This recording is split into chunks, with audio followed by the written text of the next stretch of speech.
ছোটোবেলায় দেখতাম আমার মা ঝিঙে দিয়ে নানান পদের রান্না করতেন। ঝিঙে দিয়ে মাছের ঝোল, ঝিঙে দিয়ে ডিমের ঝোল, ঝিঙে পোস্ত, ঝিঙে সর্ষে, নানান পদ। তার মধ্যে দই দিয়ে মা একটা ঝিঙের রেসিপি বানাতেন। সেটা ছিল দারুণ সুন্দর। গরম ভাতের সাথে এই রেসিপিটা হলে কিন্তু আমাদের অর্ধেক পেটের ভাত এটা দিয়েই খাওয়া হয়ে যেত। ঝিঙেগুলোকে অল্প অল্প খোসা রেখে 1/2 ইঞ্চি সাইজের করে কেটে নিলাম।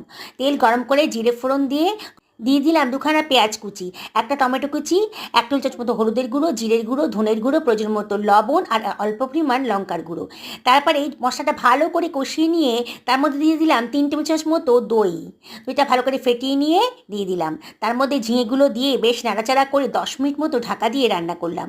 10 মিনিট পরে ওর মধ্যে দিয়ে দিলাম গোটা জিরে, ধনে আর গরম মশলা গুঁড়ো করে পাউডার বানিয়ে রেখেছিলাম দিয়ে দিলাম।